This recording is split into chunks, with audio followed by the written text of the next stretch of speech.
করতো, চলাফেরা করতো, আমার বান্দা যদি হোঁচটকে জমিনের উপরে পড়ে যেত, আমার বান্দার চোখ দুটো নষ্ট হয়ে যেত, আমার বান্দার চোখ দুটো বেকার হয়ে যেত। আমি আল্লাহ পাক আল্লাহ রাব্বুল আলামিন আমার বান্দা বান্দির চোখ যাতে বেকার না হয়, তাই আমি আল্লাহ আমার বান্দা বান্দির চোখ দুটো খালা জায়গাতে বসিয়ে দিয়েছি। জোরে বলুন সুবহানাল্লাহ। আর কি জোরে হবে না? সুবহানাল্লাহ। নারে তাকবীর, নারে তাকবীর। আল কোরআনের আলো, আল কোরআনের আলো, আল হাদিসের আলো, নারে তাকবীর। এরপর আল্লাহ পাক আল্লাহ রাব্বুল আলামিন বলে, বান্দা শুধু খালা জায়গাতে বসিয়ে দিলাম না, আমি আল্লাহ পাক আল্লাহ রাব্বুল আলামিন আমার বান্দার চোখের উপরে এমন একটা দরজা বসিয়ে দিয়েছি, কম্পিউটার সিস্টেম, যে আমার বান্দার চোখ বন্ধ করতে হবে না। আমার বান্দার চোখের সামনে যখন কোনো ধুলা বালু আসবে, যখন কোনো পোকামাকড় আসবে, আমার বান্দার চোখ দুটো অটোমেটিক বন্ধ হয়ে যাবে। আমার আল্লাহ পাক আল্লাহ রাব্বুল আলামিন বলে, বান্দা এমন সুন্দর মেশিন কে দিয়েছে বলো? এখান থেকে কলকাতায় যাবেন, এখান থেকে দিল্লি যাবেন, যা কিছু আপনি চোখের মধ্যে দেখেছেন, দুনিয়ার জমিনে মেমোরি তৈরি করেছে। ওই মেমোরির একটা 1 GB 2 GB 3 GB 100 GB 1000 GB, একদিন গিয়ে কিন্তু ওই মেমোরির শেষ আছে। আল্লাহ পাক আল্লাহ রাব্বুল আলামিন বলে, বান্দা এমন ক্যামেরা এবং এমন মেমোরি দিয়ে দিলাম, এখান থেকে কলকাতায় আপনি যা কিছু দেখে যাবেন, যাওয়ার পরে বালিশের মধ্যে মাথা দিয়ে শুয়ে চোখ বন্ধ করে চিন্তা ভাবনা করবেন, সিসি ক্যামেরার মতো সব কিছু আপনার চোখের সামনে ভেসে উঠবে। বাকি হয় না? হ্যাঁ, তাহলে আল্লাহ পাক আল্লাহ রাব্বুল আলামিন বলে, বান্দা দেখো আমার চোখ কি কুদরত কাজ করছে, দেখো চোখের উপরে। শুধু তাই নয়, আল্লাহ পাক আল্লাহ রাব্বুল আলামিন আরো বলেন, নাজাআল লাহু আইনাইনি ওয়া লিসানান ওয়া শাফাতাইনি ওয়া হাদাইনাহু নাজদাইন। আমি আল্লাহ পাক আল্লাহ রাব্বুল আলামিন চোখটাকে কেমন বানিয়েছি দেখো।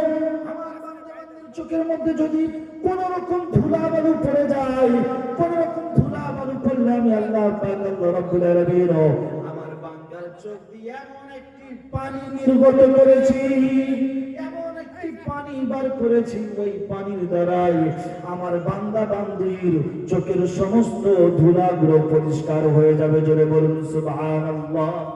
আল্লাহ পাক আল্লাহ রাব্বুল আলামিন বলে, বান্দা দেখো যখন তুমি এখান থেকে গভীর রাতের বেলা বালুর ঘাটে যাবে, হঠাৎ রাস্তার মধ্যে দেখতে পেলে ডাকাতের এক দল দাঁড়িয়ে আছে, সঙ্গে সঙ্গে তোমার চোখ বলে দেবে জলদি করে এখান থেকে দৌড় মেরে পালাও, তা না হলে তোমাকে ডাকাতের দল লুণ্ঠন করবে, তা না হলে তারা তোমাকে মেরে দেবে। আল্লাহ পাক আল্লাহ রাব্বুল আলামিন বলে, বান্দা এমন সুন্দর ক্ষমতা, এমন সুন্দর মেশিন আজ পর্যন্ত পৃথিবীর কোন ডাক্তার, পৃথিবীর মাস্টার দিতে পারেনি। আমি আল্লাহ পাক আল্লাহ রাব্বুল আলামিন এমন সুন্দর মেশিন তোমাকে দিয়েছি পৃথিবীর জমিনে। আমি আল্লাহ পাক আল্লাহ রাব্বুল আলামিন আমার একটাই উদ্দেশ্য, আমার বান্দা যখন আমার ইবাদত করবে, আমার বান্দা যখন আমাকে চাইবে, আমার বান্দা যখন আমার আইন যখন মেনে চলবে, আমি আল্লাহ পাক আল্লাহ রাব্বুল আলামিন পৃথিবীর জমিনে আমার বান্দাকে দুইটি জিনিস দান করব। কটা জিনিস? কটা জিনিস দেবে আল্লাহ? একটু জোশে বলেন না, জলসা আপনারা শুনছেন নাকি শুনছেন না? দুটি জিনিস আল্লাহ পাক আল্লাহ রাব্বুল আলামিন দেবেন, সেটা আল্লাহ পাক আল্লাহ রাব্বুল আলামিন কোরআন শরীফের ভিতরে বলছেন। আল্লাহ পাক আল্লাহ রাব্বুল আলামিন বলেন, ফালিয়াবুদু রাব্বা হাযাল বাইতিল্লাযী আত'আমাহুম মিন জু'in ওয়া আমানাহুম মিন খাউফ। আমার বান্দা যদি আমার ইবাদত করে, আমার উপাসনা করে, আমার আরাধনা করে, আমি আল্লাহ পাক আল্লাহ রাব্বুল আলামিন আমার বান্দা এবং বান্দিকে দুটি জিনিস দেব। নাম্বার 1, আমার বান্দা পৃথিবীর জমিনে রিজকের জন্য চতুর্দিক যে দৌড়াদৌড়ি করে, আমার বান্দা যদি আমার ইবাদত করতে পারে, আমার উপাসনা আরাধনা করতে পারে, আমি আল্লাহ পাক আল্লাহ রাব্বুল আলামিন আমার বান্দা বান্দিকে আমি আল্লাহ গায়েব থেকে রুজি দেব। জোরে বলুন সুবহানাল্লাহ। নাম্বার 2, আমার বান্দা বান্দির পৃথিবীর জমিনে কোনো ভয় থাকবে না, কোনো নেতাও থেকে ভয় করতে হবে না, কোনো মন্ত্রী থেকে ভয় করতে হবে না, পৃথিবীর কোন জালিমের থেকে ভয় করতে হবে না। আমি আল্লাহ পাক আল্লাহ রাব্বুল আলামিন আমার বান্দা যখন আমার হয়ে যাবে, আমার ইবাদত করবে, আমি আল্লাহ আমার বান্দাকে হিফাজত করব। জোরে বলুন সুবহানাল্লাহ। আল্লাহ নবী হযরত ইব্রাহিম আলাইহিস সালাতু ওয়াস সালামের জন্য যখন নমরুদ বিশাল বড় আগুন তৈরি করা হলো, ওই আগুন একদিন নয়, দুই দিন নয়, 3 মাস ধরে আগুন জ্বালানো হলো। হযরত ইব্রাহিম আলাইহিস সালাতু ওয়াস সালামকে আগুনের ভিতরে ফেলা হবে। আল্লাহর নবী হযরত ইব্রাহিম আলাইহিস সালাতু ওয়াস সালামকে আগুনের কাছে যখন নিয়ে যাওয়া হলো, আল্লাহ পাক আল্লাহ রাব্বুল আলামিন হযরত জিবরাইল আলাইহিস সালাতু ওয়াস সালামকে পাঠালেন, যাও জিবরাইল পৃথিবীর জমিনে চলে যাও, আমার খলিল যদি বলে আগুন থেকে সাহায্য করার জন্য তুমি সাহায্য করবে। হযরত জিবরাইল আলাইহিস সালাতু ওয়াস সালাম হাজির বলেন, এই ইব্রাহিম তুমি যদি আমাকে হেল্পের কথা বলো, সাহায্যের কথা বলো, আমি তোমাকে সাহায্য করব, আমি তোমাকে হেল্প করব।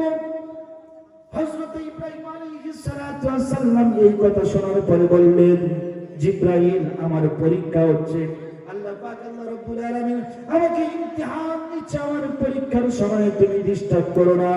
পৃথিবীর জমিনে আমি ইব্রাহিম, এটা হলো আমার জন্য পরীক্ষা। হযরত জিবরাইল আলাইহিস সালাতু ওয়াস সালামকে হযরত ইব্রাহিম আলাইহিস সালাতু ওয়াস সালাম বললেন, হে জিবরাইল তুমি একটা মাত্র কথা বলো যে আমার রব আরশে আজিমে যিনি বসে আছেন, উনি কি আমি ইব্রাহিম আমাকে আগুনের মধ্যে জ্বালানো হবে, আমার রব কে আসমান থেকে দেখছে বলো। হযরত জিবরাইল আলাইহিস সালাতু ওয়াস সালাম বলছেন, আল্লাহ পাক আল্লাহ রাব্বুল আলামিন সরাসরি আরশে আজিম থেকে ঘটনাগুলো পরিদর্শন করছে। এই কথা শোনার পরে হযরত ইব্রাহিম আলাইহিস সালাতু ওয়াস সালাম বললেন, জিবরাইল আমার রব আল্লাহ যদি আরশে আজিম থেকে বসে বসে আমাকে দেখে, আর আমি ইব্রাহিম আগুনের মধ্যে যদি পড়ার পরে আমার রব আল্লাহ যদি খুশি হয়, আমি ইব্রাহিম আমার যদি 100টা জান এইরকম থাকতো, 100 বার আমাকে আগুনের মধ্যে ফেলা হলো, আমি